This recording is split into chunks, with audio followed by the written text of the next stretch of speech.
नमस्कार, मी राजेंद्र तिडके आणि आपण पाहत आहात युवा दर्पण लाईव्ह. सुरुवातीला पाहूयात आजच्या ठळक घडामोडी.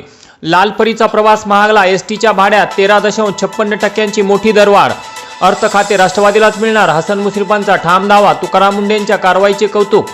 नांदेड हादरले. शिक्षकाची 2 मुलांसह गोदावरी नदीत कार घालत आत्महत्या. वरिष्ठांच्या मानसिक छळामुळे टोकाचा निर्णय. आणि लोहगड येथील केतन अग्रवाल हत्या प्रकरण. कॉन्ट्रॅक्ट किलर बनू शकतो प्रमुख साक्षीदार.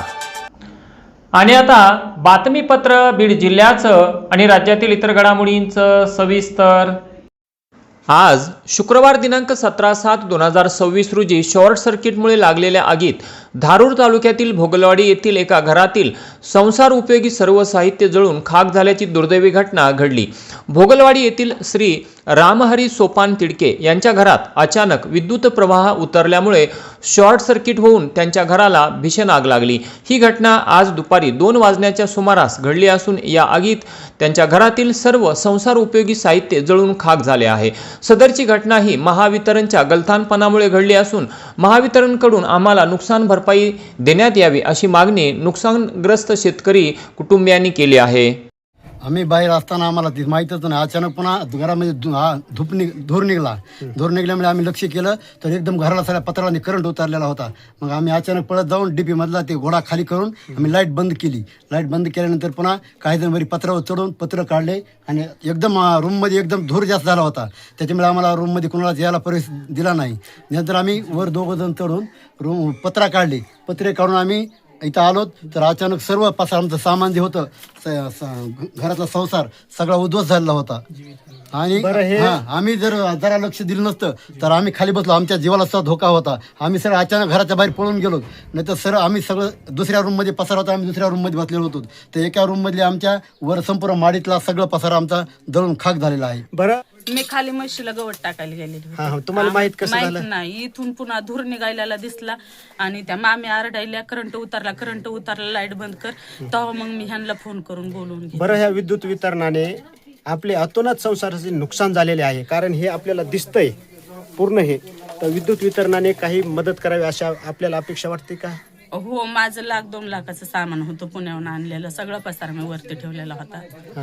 पूर्ण पसारा जळला. माझे भांडे ते सगळे भांडे जळाले. माझं हिटर होतं. ह्याच्यात खूप अशा वस्तू होत्या. कॉट होता, फ्रीज होतं, कूलर होतं. ते जळून खाक झालं. सगळं जळून खाक. विद्यार्थ्यांचे पुस्तकं देखील जळाले. स्पर्धा परीक्षेची पुस्तक आमची मुलगी परीक्षा देत होती. आमचा मुलगा ह्याला कॉलेजला होता, शाळेत आपल्या 8वीला इंग्लिश स्कूलला. त्याचे दप्तर सगळे जळून झाले. पुस्तकात काय राहिले नाही. सगळे पुस्तकं, वह्या, तेलाचा डब्बा, हे आमच्या कोट्या धान्य होतं. धान्याच्या कोट्या सगळं जळून गेलं आमचं. अंबाजोगाई येथील गजानन महाराज पालखी सोहळ्यादरम्यान भाविकांच्या गळ्यातील दागिने लंपास करणाऱ्या 3 जणांच्या टोळीला बीड LCB पथकाने गुरुवार दिनांक 16 जुलै रोजी रात्री ताब्यात घेत त्यांच्याकडून 6 लाख रुपयांचा मुद्देमाल जप्त करण्यात आला आहे. अंबाजोगाई येथे गजानन महाराज पालखी सोहळ्यानिमित्त मोठ्या प्रमाणात भाविकांची गर्दी झाली असता शुक्रवार दिनांक 10 जुलै रोजी दर्शनासाठी आलेल्या भाविकांच्या गळ्यातील सोन्याची चेन व सोन्याचे मिनी गंठण चोरीला गेले होते. या प्रकरणी अंबाजोगाई शहर पोलीस ठाण्यात गुन्हा दाखल करण्यात आला होता. या गुन्ह्याचा समांतर तपास बीड LCB पथकाने करून आरोपींचा शोध घेतला असता तपासादरम्यान विशाल संजय हातागळे वय 28 वर्षे राहणार गांधीनगर नाळवंडी रोड बीड व दत्ता विजय गायकवाड वय 26 वर्षे राहणार गांधीनगर नाळवंडी रोड बीड यांनी 48 ग्रॅम वजनाची सोन्याची चेन चोरल्याचे निष्पन्न झाले. तसेच अशोक बबन जाधव वय 29 वर्षे राहणार शास्त्रीनगर नाळवंडी रोड बीड यांनी 11 ग्रॅम वजनाचे सोन्याचे मिनी गंठण चोरल्याचे उघड झाले. या कारवाईत 3 आरोपींना ताब्यात घेऊन त्यांच्याकडून एकूण 59 ग्रॅम वजनाचे जवळपास 6 लाख रुपयांचा मुद्देमाल जप्त करण्यात आला आहे. सदरची कारवाई ही पोलीस अधीक्षक श्री नवनीत कामत, अप्पर पोलीस अधीक्षक श्रीमती चेतना तिडके मॅडम, सहाय्यक पोलीस अधीक्षक श्री ऋषिकेश शिंदे यांच्या मार्गदर्शनाखाली बीड LCBचे PI श्री शिवाजी बंटेवाड, अंबाजोगाई शहर पोलीस ठाण्याचे PI श्री शरद जोगदंड, LCBचे PSI सुशांत सुतळे, मारुती कांबळे, रामचंद्र केकान, सचिन सानप, सोमनाथ गायकवाड, गोविंद भताने, विकास राठोड, सचिन आंधळे, अतुल हराळे आणि पांडुरंग काळे यांनी मिळून केली.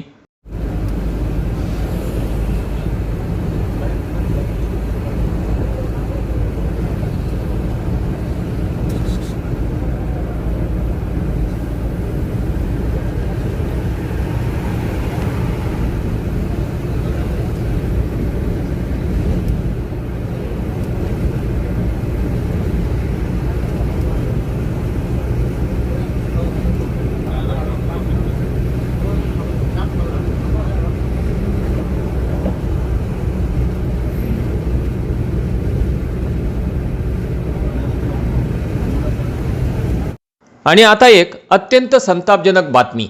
कुटुंबासह आठवडी बाजाराला आलेल्या एका अल्पवयीन मुलीचा पाठलाग करून भर बाजारात छेड काढली असता याबाबत जाब विचारणाऱ्या पीडितेच्या मामाला जबर मारहाण करून त्यांचे डोके फोडून जखमी केल्याची घटना गेवराई तालुक्यातील पाचेगाव येथे घडली. या प्रकरणी 14 जणांवर अॅट्रॉसिटी व पोक्सो कायद्यानुसार गेवराई पोलीस ठाण्यात गुन्हा दाखल करण्यात आला आहे. गेवराई तालुक्यातील पाचेगाव येथे गुरुवार दिनांक 16 जुलै रोजी गावातील एक 16 वर्षीय मुलगी आपल्या कुटुंबातील काही सदस्यांसोबत बाजारासाठी आली असता 4 जणांनी तिचा पाठलाग करत भर बाजारात तिचा हात पकडून तिला लज्जा वाटेल असे कृत्य केले. त्यानंतर मुलीने हाताला झटका देऊन तिची कशीबशी सुटका करून घेतली आणि गावाकडे जाणाऱ्या रिक्षाजवळ आत्या व मामा हे थांबलेले असतात तिथे जाऊन थांबली. तिथून नंतर ते रिक्षात बसून गावाकडे जात असताना पुन्हा ते 4 जण दुचाकीवर आले आणि रिक्षा अडवला व पुन्हा छेडछाड केली. यानंतर पीडितेचे मामा यांनी खाली उतरून का छेड काढता म्हणून जाब विचारला असता आरोपींनी त्यांच्या डोक्यात काठी मारून त्यांना गंभीर जखमी केले. तसेच दुसऱ्या दोघांनी हातात दगड घेऊन शिवीगाळ करत जीवे मारण्याची धमकी दिली. या प्रकरणी पीडितेने दिलेल्या फिर्यादीवरून गेवराई पोलीस ठाण्यात आरोपी अमर संतराम पवार, अजय पवार आणि अन्य 2 अनोळखी अशी 14 जणांविरुद्ध अॅट्रॉसिटी व पोक्सो कायद्यानुसार गुन्हा दाखल करण्यात आला असून या प्रकरणाचा पुढील तपास गेवराईचे पोलीस उप अधीक्षक हे करत आहेत. वैद्यकीय शिक्षणासाठी अत्यंत महत्त्वाची मानल्या जाणाऱ्या नीट वैद्यकीय पूर्व परीक्षेत किल्ले धारूर शहरातील 3 विद्यार्थ्यांनी अत्यंत घवघवीत असे यश संपादन केले आहे. यामध्ये रिंगवी अमर तोष्णीवाल यांनी 658 गुण मिळवत 974वा रँक मिळवला आहे. माधव चेतन तोष्णीवाल यांनी 636 गुण मिळवत 2736वा रँक मिळवला आहे. तर हर्षवर्धन सुरेश जाधव यांनी 609 गुण मिळवत 7426वा रँक प्राप्त केला आहे.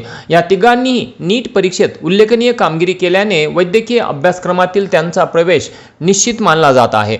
धारूर शहरातील रहिवासी असलेल्या या तिघांच्याही यशामुळे शहराच्या शैक्षणिक क्षेत्राची मान उंचावली असून त्यांच्या या यशाबद्दल पालक, शिक्षक, नातेवाईक, मित्रपरिवार तसेच धारूर शहरातील नागरिकांकडून त्यांच्यावर अभिनंदन व कौतुकाचा वर्षाव होत आहे. युवा दर्पण लाईव्हसाठी विष्णू रंधवे, किल्ले धारूर. आणि याचबरोबर आजचं बातमीपत्र संपलं. उद्या पुन्हा भेटू काही नव्या आणि ताज्या घडामोडींसह. तोपर्यंत पाहत राहा युवा दर्पण लाईव्ह चॅनल. लाईक करा, सबस्क्राईब करा आणि व्हिडिओ आवडल्यास नक्की शेअर करा ही नम्र विनंती. तोपर्यंत नमस्कार.